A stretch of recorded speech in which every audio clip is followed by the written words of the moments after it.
जय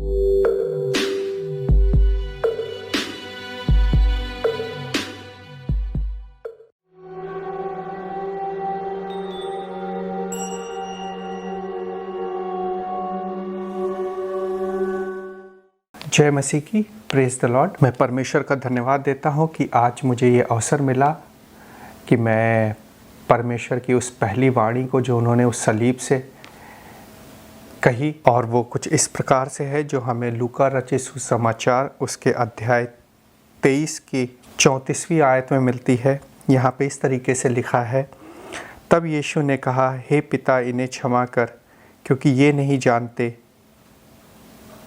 कि क्या कर रहे हैं। आइए वचन में जाने से पहले हम दुआ मांगते हैं। सामर्थ्य पिता प्रभु परमेश्वर, हम धन्यवाद देते हैं प्रभु यीशु कि आपने हमें और जितने लोग भी इस वक्त यहाँ पे प्रभु जी इस वचन पे मनन करने के लिए आए हैं परमेश्वर, या सुन रहे हैं परमेश्वर, आप उन्हें अपनी सामर्थ्य से भरें कि हम इस बात को समझने वाले हो सकें परमेश्वर कि आप हमसे क्या बात करना चाहते हैं। प्रभु यीशु मसीह के वसीले से आमीन, आमीन, आमीन।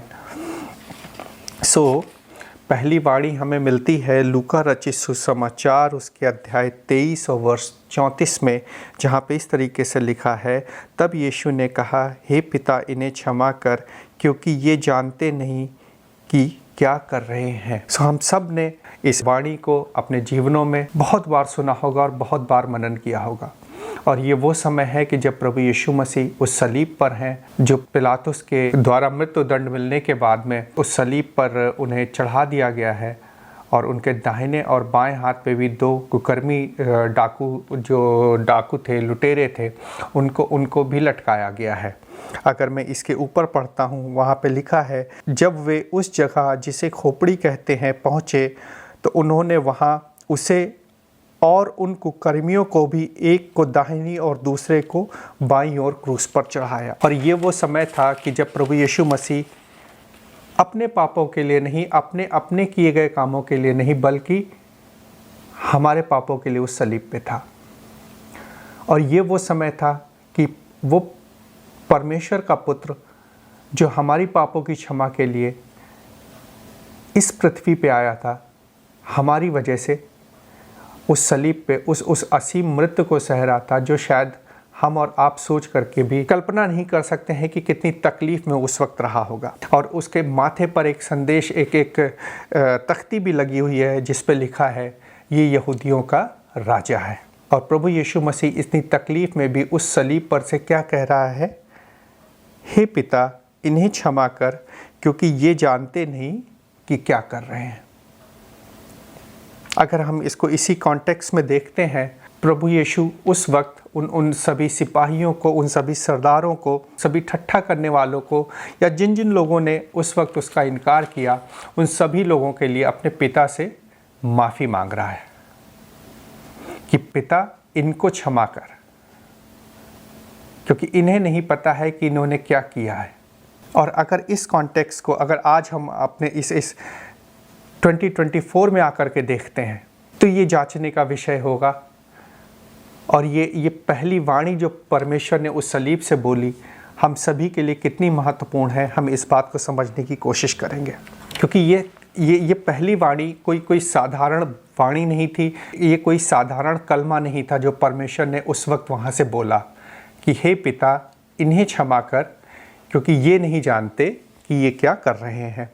अगर आप हमारे साथ निकालें, आप पहला यूहन्ना उसका 2 अध्याय और उसकी पहली आयत अगर हम पढ़ते हैं, हे मेरे बालकों, मैं ये बातें तुम्हें इसलिए लिखता हूँ कि तुम पाप ना करो, और यदि कोई पाप करे तो पिता के पास हमारा एक सहायक है, अर्थात धर्मी यीशु मसीह।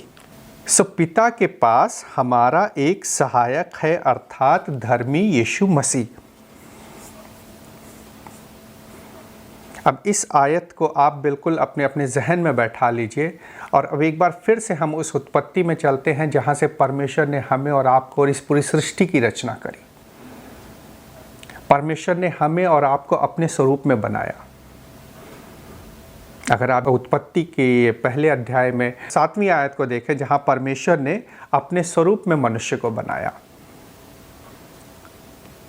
और जब हमें उसने अपने स्वरूप में बनाया, इसका बहुत साधारण सा मतलब था कि हम अपने उस एक्शंस में, उस विश्वास में, अपने जीवन में उस परमेश्वर के उस स्वरूप को दिखाने वाले हो सके।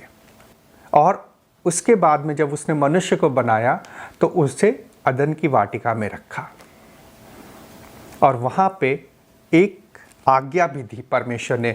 जो पहली आज्ञा हम बोलेंगे, अगर आप हमारे साथ निकालें उत्पत्ति की पुस्तक, उसका दूसरा अध्याय, उत्पत्ति उसका दूसरा अध्याय और वर्ष 16वीं और 17वीं आयत हम पढ़ेंगे।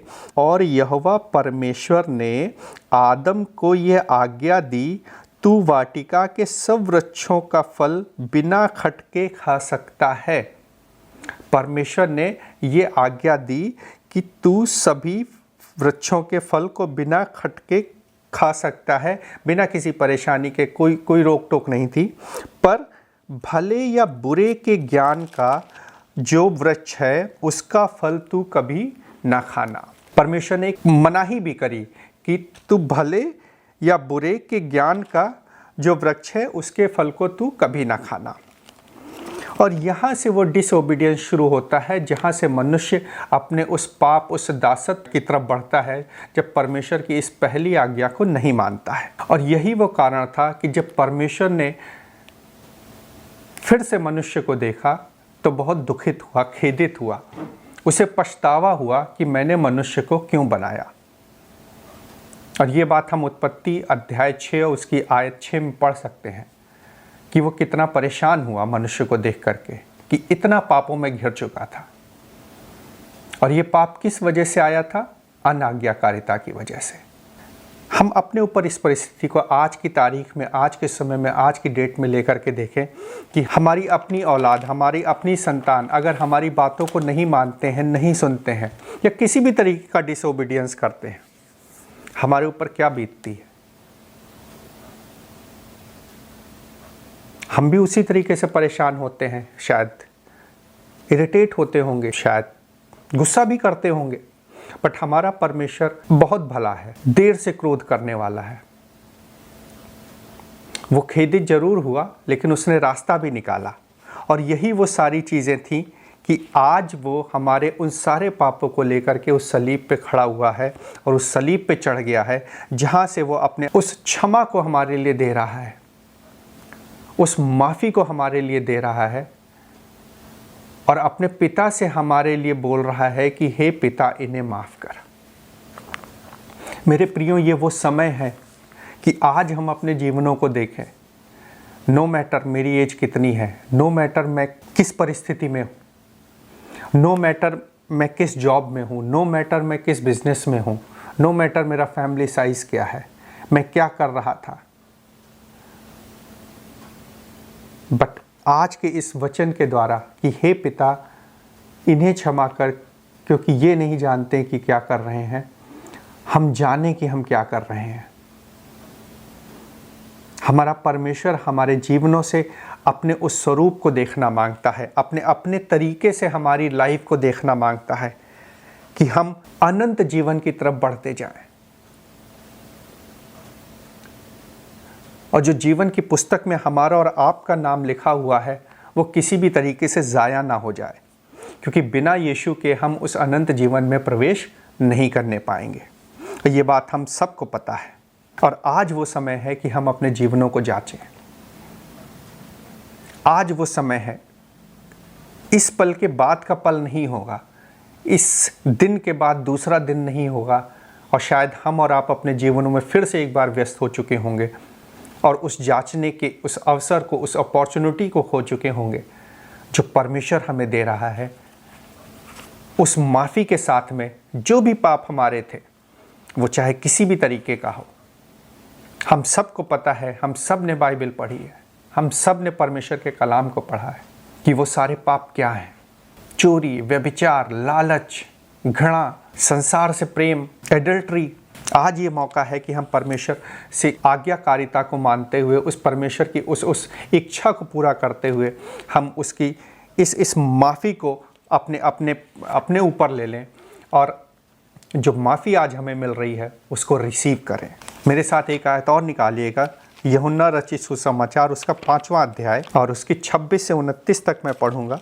क्योंकि जिस रीति से पिता अपने आप में जीवन रखता है, उसी रीति से उसने पुत्र को भी यह अधिकार दिया कि अपने आप में जीवन रखे। अनंत जीवन कहीं और नहीं है, प्रभु यीशु मसीह के पास है। वरन उसे न्याय करने का भी अधिकार दिया है। सो मेरे प्रियो, परमेश्वर आज ना उस सलीब पे है इस 2024 में, ना उस कब्र में है। वो अपने पिता के दाहिने हाथ बैठा हुआ है, जहां से वो जिंदों और मुर्दों का इंसाफ करने को आएगा। इस बार वो हमें माफ़ी नहीं देगा। माफ़ी उसने उस सलीब से हमारे लिए अपने पिता से मांग ली, और इस कंडीशन पे मांगी कि हमने अगर इस मनुष्य को अपने स्वरूप में बनाया है तो उस अनंत जीवन में जब तक वो सहभागी नहीं हो जाता है, ये हमारी आज्ञाओं पे चलेगा। वरन उसे न्याय करने का भी अधिकार दिया है, इसलिए कि वो मनुष्य का पुत्र है।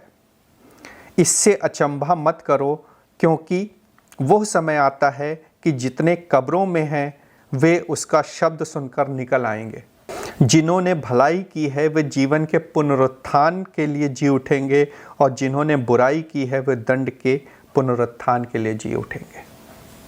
ये शरीर हमारा मर जाएगा, शरीर खत्म हो जाएगा, लेकिन जब परमेश्वर का दूसरा आगमन होगा, हम सब उसके समक्ष खड़े होंगे।